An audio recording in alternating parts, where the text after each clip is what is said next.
Hey, what's up, ladies and gentlemen? Welcome back to another episode of College Ball with J-Dog. I'm your host, Justin Hale, aka J-Dog. I'm going to get the show lined up for you today. First thing I need y'all to do, though, is hit that thumbs up for me, like the video, hit that bell, go up, hit all to help you get my videos. If you're already subscribed, I appreciate you. Trying to just help me grow this channel. Make videos basically every day besides Saturday now. So if you're just looking for college football content, I'm your guy.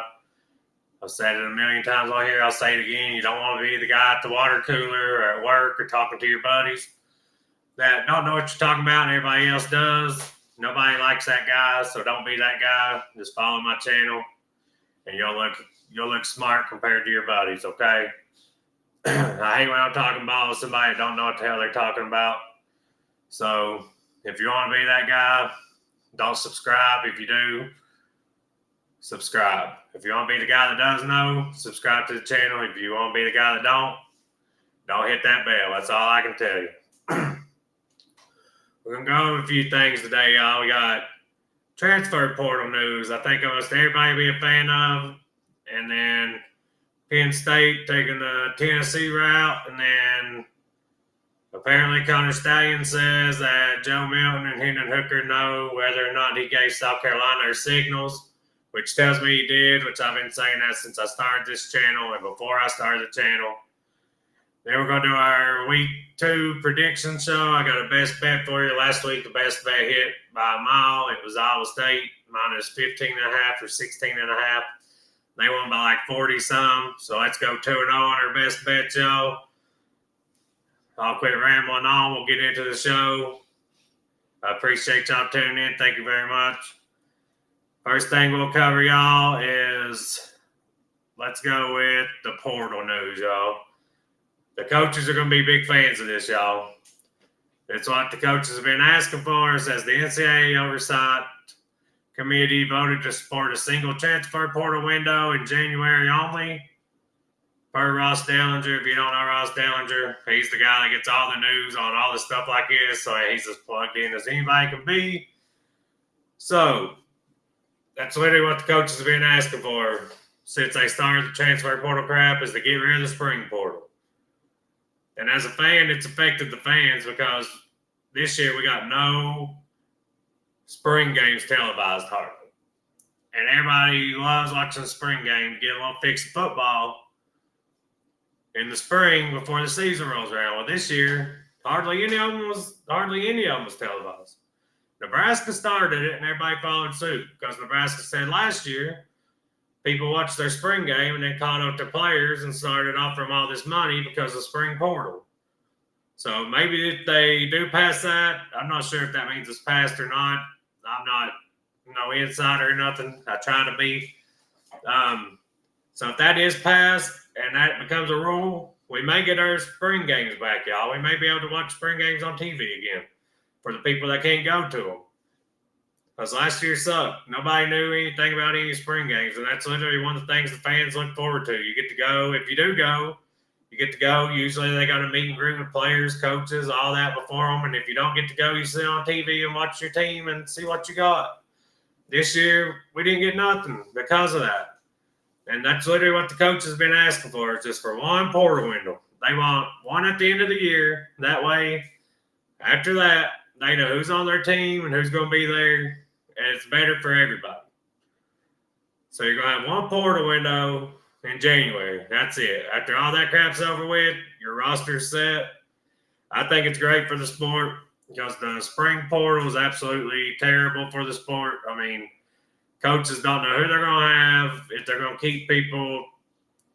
Danny White and Donde Plowman said it over and over again. The only way to really fix everything is collective bargaining, because until then, players ain't accountable for the contracts they signed, and neither are schools. So the revenue share is a step in the right direction, but until they do collective bargaining, it's still going to be the Wild West. But this will help a lot because at least after January, you know who's on your team until next January. There's not going to be, oh, you get this guy in January and then in the spring he ends up leaving. Or you replace him with another guy in the spring like UCLA did Joey Aguilar. So All the deals will be done in January, y'all. I think that's a really good rule. I know the coaches will like it. I'm sure all the fans will too. Make it a little easier to keep up with who's on your team and who's not. If you're not an avid fan like, say, me or some other people, if you're just a casual fan that tunes back in around football season until the end of football, you'll be able to keep up a little better. I'm sure there'll still be rules for your coach getting fired, all that. But I really like that rule. I'm glad they're doing it. Y'all let me know your opinion in the comment section. Do you think it'll help college football with the only one transfer portal window a year instead of two? Up next, Penn State's following that Tennessee. They're going from Nike to Adidas, y'all, pending approval from the school's board of trustees. They're trying to get a deal kind of like Tennessee got. I would say Adidas ain't going to give them quite that kind of deal because that was the whole main reason we signed with Adidas, because we're going to be their flagship program. We're going to be a top program. So I don't think they're allowed to give anybody the same deal they gave us, but Penn State can get a close one and get some money for NIL, all that through Adidas. So everybody that's been complaining about us going to Adidas, y'all, Adidas is making a big push. They're trying to get back up top, right up there with Nike. I said when we signed that deal and I seen the details of it, that it was huge for the program. I still feel that way. We flipped Tristan Keys. After we got that deal, he has already had a Adidas NIL deal.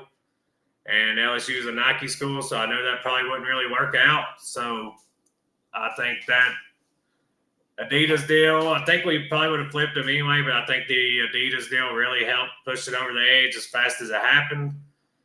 So now Adidas has Texas A&M, Miami, us, and Penn State. And I know there's a few others I'll probably not remember right now. That's a pretty good haul of schools, y'all. Adidas is trying to quit being second class to Nike, and I appreciate it. And if you didn't hear about the main reason we was trying to leave Nike anyway, it was because they was lowballing us, but also they tried to sway one of Tony Vitello's commits in baseball to Oregon because the owner of Nike is an Oregon alum. So they literally tried to talk one of our players into going to Oregon that was committed to Tennessee, but yet we're still one of their schools. So it's a good thing we got away from them. I think it's going to be huge for the program. Some people still disagree, but I think the proof will be in the pudding. And after a year or two, a lot of people will be glad we went to Adidas. Most of the fans' gripes about the Adidas was the uniforms. We got full say in the uniforms. We get to design our own uniforms. And Adidas is going to make what we want. So if that was your big gripe, you have nothing to gripe about now because we took care of that part, because I agree the Adidas uniforms were nowhere near as nice as the Nike uniforms. But now I think the Adidas uniforms may even surpass Nike with us being able to design our own. And South Carolina, I know I've talked about it. If you ain't watched the channel yet, South Carolina signed a Nike deal, y'all. And they got absolutely hosed by Nike just to go be a Nike school. Being a Nike school is not that important to take a bad deal. And they was treating us like we was freaking UTSA or something, offering us $4 or $5 million a year, and Adidas gave us 20. Why would you take a Nike deal for $4 or $5 million when Adidas giving you 20? Just like South Carolina, I know their deal with Under Armour has to be better than what they just signed with Nike. South Carolina signed a 10-year deal with Nike, y'all. 10 years, $5 million, not $5 million a year. $5 million through the course of the deal. $500,000 a year. That's not going to help South Carolina's program at all. The only thing they're going to be able to say is we got a Nike check on our uniform. That's it. And they get an alternate uniform. But that's it. You think that's going to help them in recruiting or anything when they ain't going to have no extra money to throw around? No. They signed an absolutely terrible deal. The athletic director, president, whoever signs them deals, got absolutely hosed by Nike. Just another reason to appreciate Danny White if you're a Tennessee fan. Because Danny White proves time and time again why he's the best athletic director in the country. Up next, I want to talk about this. I've talked about it on channel 2, but if you're new and you don't know about it, the South Carolina game in 2022. We was on our way to the playoffs. Everything was rolling. Then we go to South Carolina, and they scored 9 straight touchdowns on us. It's like they was always in the right play, et cetera, et cetera. Well, there was rumors that Connor Stallions sold them our signals and stuff to make sure we lost. That way, if Michigan lost to Ohio State, they'd still get in the playoff. Us and Clemson. Well, South Carolina scored 20 points combined in the 2 games before they played us and Clemson. Then against us, they wear wristbands at home, which is a red flag. They score 63 on us, 9 straight touchdowns, and then they go on the road and beat Clemson and scored 38 in that game. So they scored 63 and 38 in back-to-back weeks after scoring 20 in 2 weeks combined, and 6 against Florida the week before they played us. So it reeks of them getting signals, but nobody can prove it. There's just circumstantial evidence. Well, Connor Stallions is the gift that keeps on giving, y'all. He can't keep his mouth shut. He loves to say stupid stuff. He loves to keep his name in the media. Even Michigan people wish he'd shut up. It says former Michigan staffer Connor Stallions recently claimed on the Bunch Formation podcast that Joe Milton and Hendon Hooker know the truth about the conspiracy theory that Stallions gave Tennessee signs to South Carolina before their 2022 matchup, which the Gamecocks won. Stallions denied the rumors, stating he had no connection to South Carolina and would not have wanted to play Tennessee in the playoff if he had any information on them. So here it is. The rumor, the theory suggests that Connor Stallions, who was previously investigated for sign stealing for future Michigan opponents, shared Tennessee's defensive signals with South Carolina ahead of their 2022 game. The game, South Carolina defeated Tennessee 63-38, which was a significant game for the Vols college football playoff hopes. Joe Milton, before Stallion's statement, Joe Milton, who came in for the injured Hooker in that game, had already fueled the speculation by commenting, "Y'all cheated, man," on an Instagram video from a South Carolina player while he was in the NFL. So that pretty much tells you what you need to know, y'all. And Michigan still got off with basically no punishment, even though everybody knows what they did. They got a little slap on the wrist, screwed us out of the playoff berth, which could have even helped our program go even higher. And Hooker did get hurt, but even in our bowl game, we ended up playing Clemson, and we kicked their ass with Joe Milton. So it's obvious that he gave them our signals, and not just our defensive signals, our offensive signals too. You don't go from not being able to score a damn point, hardly, to scoring 9 touchdowns in a row. I don't care if you're at home or not. Was our defense great that year? No. They was good enough for us to be freaking 9-1 at the time. And then we go play South Carolina, whose offense is abysmal, and they score 9 straight touchdowns on us, score 63 points. So that tells you everything you know. Joe already saying that they cheated, and then Stallions coming out today saying Joe and Hendon Hooker know the truth. That tells you everything you need to know. That it did happen, but I guess you got to let bygones be bygones, and I can't do it. That's why Stallions has a 10-year so-calls, 8-year, 10 years, something like that, and Harbaugh has an 8 because they know they cheated.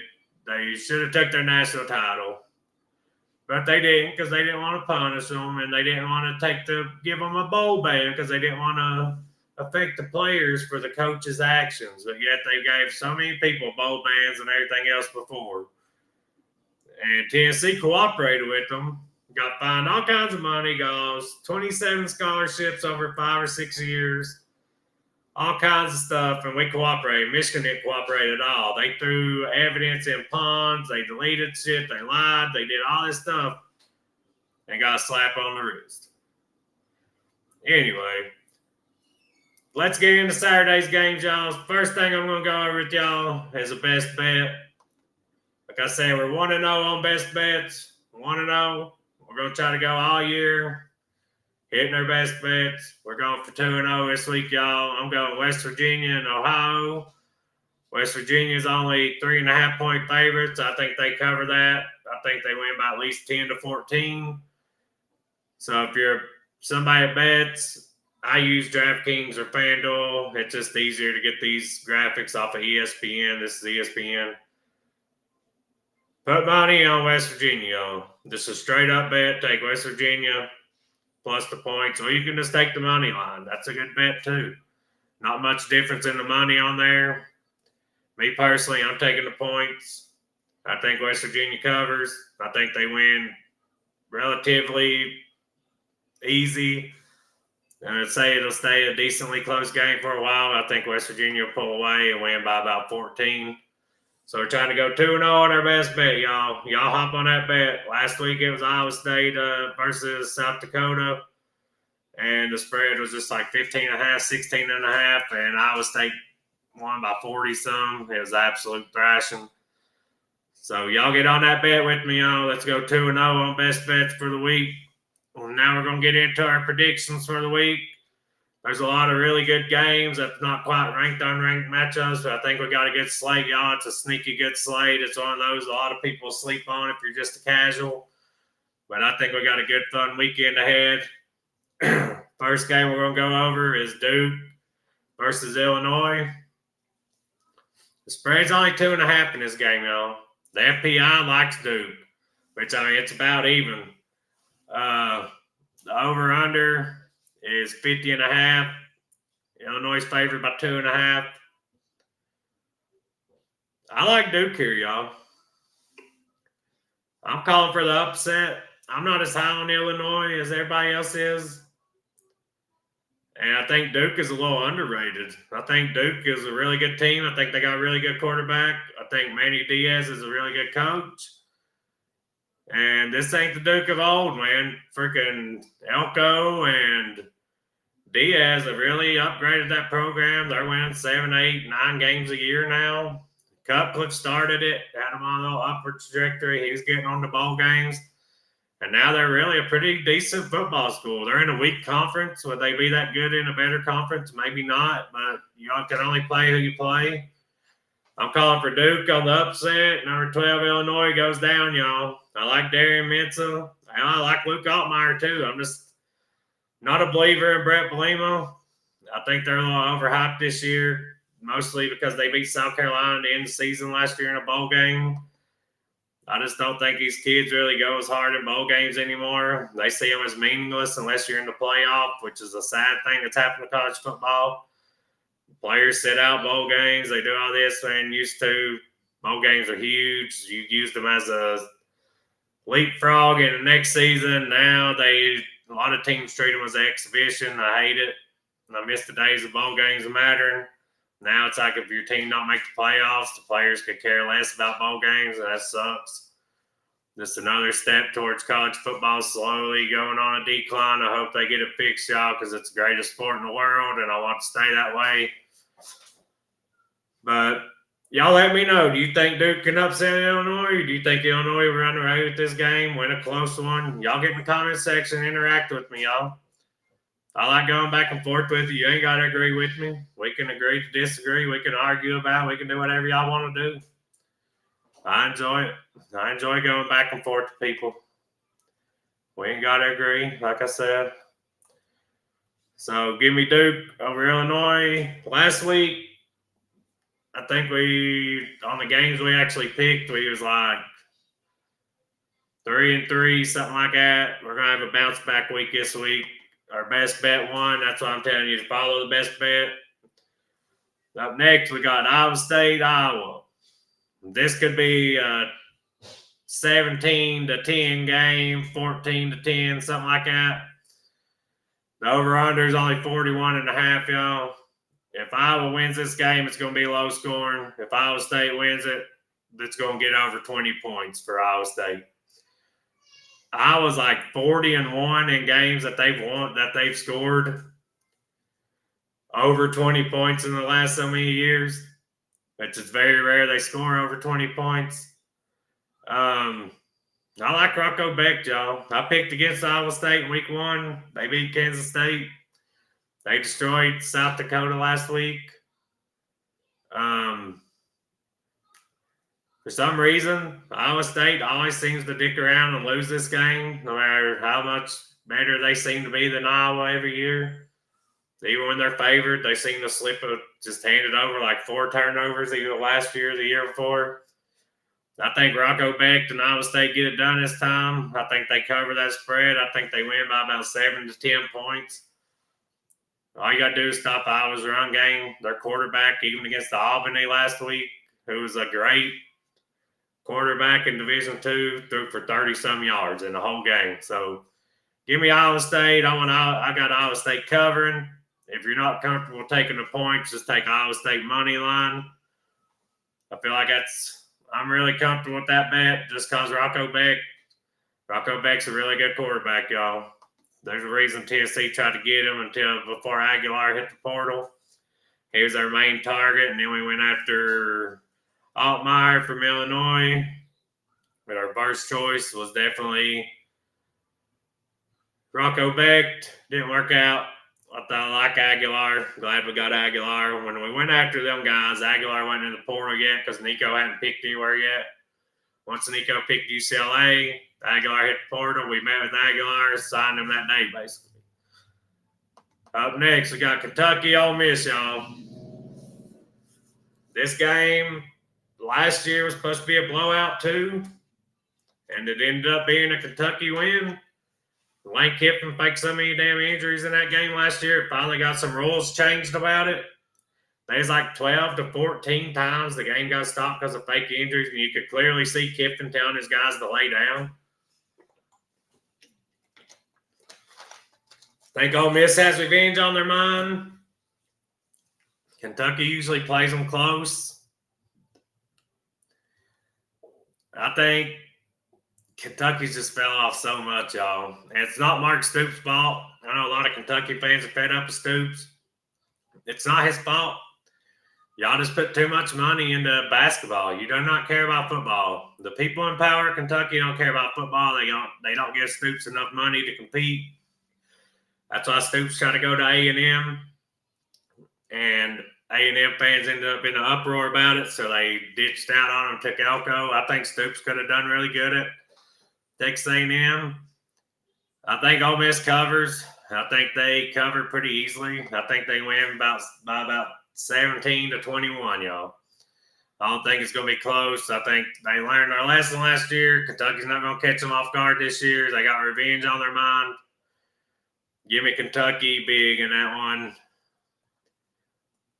Not Kentucky. Give me Ole Miss big. Sorry. I'd love to see Kentucky pull the upset off. I just don't see it happening.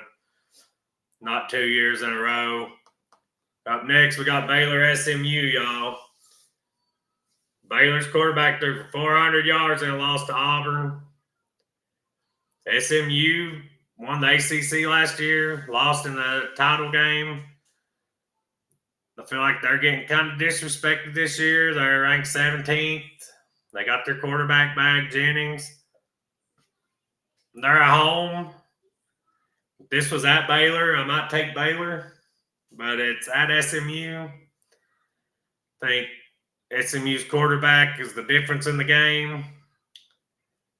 I'm going to take SMU. I'm taking the money line. I'm not comfortable with the points because I think it's going to be a really tight game. So I'm just going to take the money line. I'm not going to take the points because 3 is like right on that line of where the game could really be. That would make it a push if SMU only won by 3. So we're going to take SMU straight up in this one. I'm not very confident in that pick because Auburn's ran the ball down Baylor's throat with their quarterback, and SMU may be able to emulate that with Kevin Jennings. But Baylor's offense looked pretty good to be playing against a team that's literally more talented than them on every level of the field. I don't think SMU is quite as talented as Auburn is, but they may be better coached or just play better. Just give me SMU money line straight up. Take SMU to win. Up next, I was uncertain if I was going to cover this game because of the spread. Oklahoma State, y'all, Lord, how they fell off. Gundy usually on years they're doubted is when they have a really good year. And I even picked them to go over on their wins. And after watching them against UT Martin, y'all, I'm not sure. They struggled bad against UT Martin. I think they only won by like 7 or 10. They're going into Oregon, 28.5-point favorites. Oregon is. I think Oregon covers that spread. I really do. The over-under is 58.5. I think Oregon covers. I think Oklahoma State's that bad this year, and I hate it. Because I always liked Gundy, but I think his time is done. Don't think he relates to the players that well. I think NIL and revenue sharing is going to kill Oklahoma State's chances. They never really recruited that great anyway, but they'd get some gems and Gundy would coach them up. I'm not sure Gundy loves the game anymore like he did. I say Gundy will be gone in a year or two, and I'm not real positive about this pick, but I'm just going to take Oregon to cover with it being at Oregon and what I've seen from Oklahoma State against Tennessee Martin. I mean, you struggle against Tennessee Martin, your chances against Oregon are slim to none. I know teams can improve from week 1 to week 2, but I mean, it takes a lot of improvement for them to even cover that spread against Oregon. Y'all, this next game, it's going to be a fun game, y'all. That's what I'm saying. If you're just a casual fan, you see this game and you think, Kansas, Missouri, this could be a fun game, y'all. Kansas has a good football team, and I hate Eli Drinkwitz in Missouri, but he keeps winning there somehow. So I'm going to take – I love Kansas quarterback, y'all. If this was at Kansas, I would hop on it, but I want to take Kansas to win, y'all, but I ain't got the balls. Missouri's down to one quarterback, which is the guy, Pabula, that they brought in from Penn State. The other guy got a leg injury. First game. I'm still not sold on Missouri. But with it being at Missouri, I'm going to take Kansas State plus 6.5. I ain't got the balls to pull the trigger on the upset. But I think Kansas covers that 6.5-point spread. So give me Kansas 6.5. I love Jalen Daniels. If he stays healthy this year, Kansas can win 8-9 games. I really truly believe that.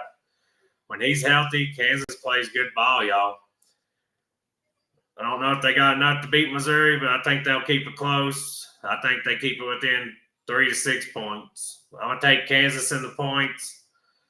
Like I said, I want to pick them to pull the upset, but I ain't got the balls to. I'll be honest with you. I ain't got the balls. So just give me Kansas in the points. That's 6.5.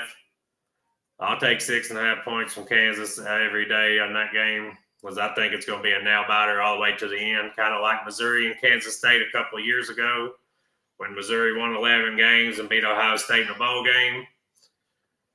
Up next, we got USF and Florida. Spread 17.5 in this game. USF whooped Boise's ass, y'all. I said they'd beat Boise, but I didn't think they beat them like that. Which I think Boise's way overrated without Genty. I mean, they looked like they didn't even know how to play football anymore without Genty. And last year they had one of the worst pass defenses in the country and in their conference. I really want to take USF to cover this spread, but I don't know. Is Florida as tough as everybody says they are, or are they overrated a little bit like I think? I think they're going to be a pretty good team, but I don't think they're quite as good as they're hyping them up to be. 17.5, that's a lot of points. I like Golish. I love Golish. He runs the same offense as Tennessee. He was Tennessee's offensive coordinator. And that quarterback he's got, Byron Brown, he's a freaking dog, man. He was running all over Boise State, plowing over dudes. I'll probably regret it, and probably won't. Florida will probably make me eat these words, but I'm going to take South Florida to cover. I think they lose by 17. So if I get 17.5 points, I still win. I'm going to take USF in the points. Give me the 17.5. I think they lose by 17. I think USF's a lot better of a team than people think, and I think they got a chance to be the G5 team in the playoff. I really do. Alex Golish will probably not be there very long. They're already talking about him getting a bigger job. He was in the running for the North Carolina job after he went 6-6 for his second year at South Florida. And they had been atrocious before he got there. So 6-6 is a really good season there. Give me them with the points, y'all. This next game is another one I really want to pull the trigger on the upset. I don't know if I can bring myself to do it, because I think Arizona State's a little overrated. I think Mississippi State's not that great, but I think they got just as good as athletes as Arizona State does. They're just bottom of the SEC because the top dogs in the SEC have the best of the best athletes. I think Mississippi State in the Big 12 would be a 7-8 win team. They got Blake Shapen with former Baylor quarterback. The FPI thinks this game's going to be close. It's 54-46, y'all.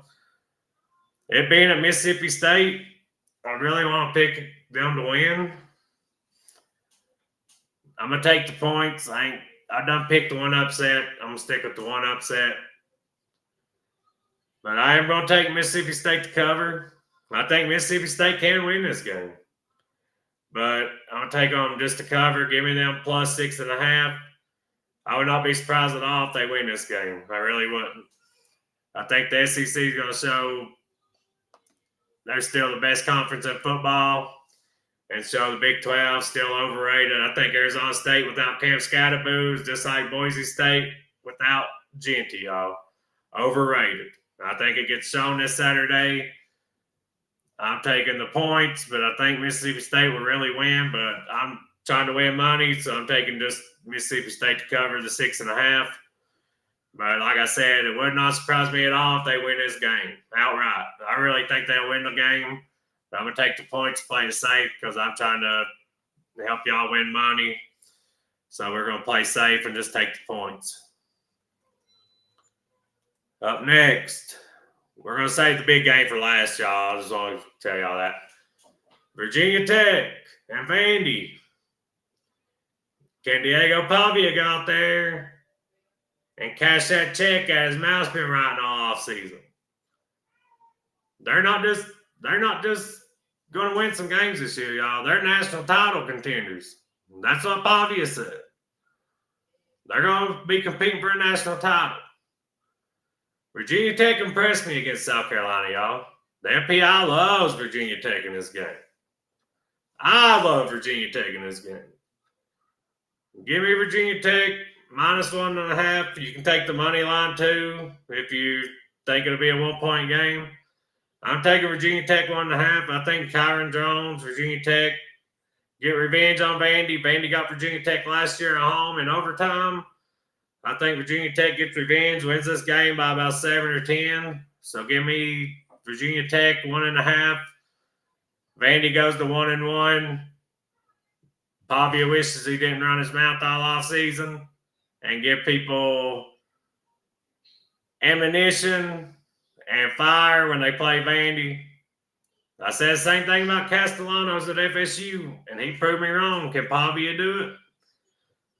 Y'all get in the comment section. Tell me which one of these games y'all agree with, which ones you don't. I want to go back and forth with y'all. I think it makes it fun. Go back and forth, whether you agree with me or you don't. Let me know. It's fun to go back and forth with other football fans. I know y'all enjoy it. All them pages on Facebook, everybody's on. Treat this YouTube channel like one. I've got a Facebook page too, y'all. It's College Ball with J-Dog on YouTube. Facebook. Go find it. You can join. Free. Nothing. Ain't got to do nothing to get on it. Just join. I post stuff on there all the time, trying to build it up. Y'all help me build it up. And I'm on TikTok now, too. I post clips from my videos if y'all want to get on there and follow me. Last game before we go over the big one. Everybody knows the big one. Oklahoma, Michigan. UCLA.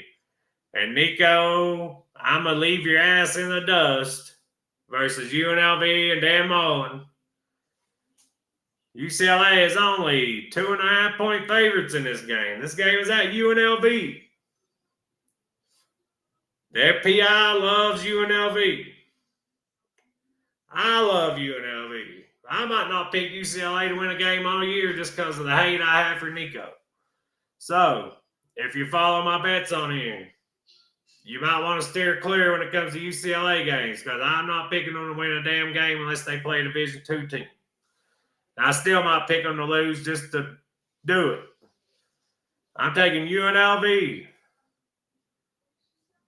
Straight up, money line. Plus 125. You put 10 on that, you win about $23. Put 50 on it, you win like 125. Give me UNLV. Alex Calandria to start Nico's ass 0-2. I'd love every second of it. I'll be tuned into that one. I'll have it on the split screen or bring the other TV in the room while the other big game's on. This is the last game we're going to go over, y'all. It's the big one of the weekend. Everybody acts like they ain't nothing to watch besides this one, but if you just watch this whole video, you see this weekend is stacked with good games. If you're a diehard college football fan, you know this weekend is not a bad weekend. There are good games, plenty of chances for upsets. Another Saturday to wake up, be sad, watch the first game day without Corso, then lock your ass on the couch, drink your beer, do whatever you do all Saturday, eat pizza, eat wings, piss your wife off, piss your girlfriend off because you don't want to get off the couch and watch football from noon till 1 o'clock in the morning, whatever you got to do. It's going to be a good weekend, y'all, just like every Saturday is going to be until football's over. We got Michigan going to Oklahoma. The spread is Oklahoma 5.5. OU 53.5 on the FPI. I got OU. I think the freshman quarterback does not handle the environment very well. The over-under is 45.5. I'd take the over on that. I'd hit it, and I'd take 5.5 Oklahoma. I think Oklahoma wins by about 7-10. I think the moment is too big for the phenom quarterback at Michigan. I don't think he's got enough weapons around him to win this game. So give me Oklahoma to cover. If you want to bet the over-under, give me the over. I think Oklahoma scores about 28-31, so that means Michigan would only have to score 17 points or so for that to hit the over. If Michigan does win this game, I'll lay off of them, buy into the hype a little bit. I don't think it's close. Michigan kind of struggled with New Mexico. They're hyping up their quarterback like he's the greatest thing since sliced bread, and he could be. But I think his freshman year is not going to be that until they get him some better weapons. And he learns the game a little better. Venables is a defensive coordinator, but one of the best defensive coordinators in the country. I think he dials up some exotic pressures. I think he keeps them confused all game. He might let them move the ball between the 20s, but once you get down that red zone, Venables going to have them confused. They'll have to settle for field goals if they do move the ball. Give me Oklahoma to win. Give me Oklahoma to cover. And give me the over 45.5. What do y'all think about the picks? Y'all let me know in the comment section. Which ones you agree with, which one you don't. Do you think I'm full of shit? Do you think I know what I'm talking about? That's going to be all for today's episode. I appreciate y'all tuning in as always. If you haven't already, hit that thumbs up for me. Subscribe to the channel, hit that bell, go up, hit all to help you get my videos. It's free for you. It helps me out a lot. I appreciate everybody that's already done that. Y'all have a good Thursday. 2 days away, y'all. God bless y'all, and go Vols.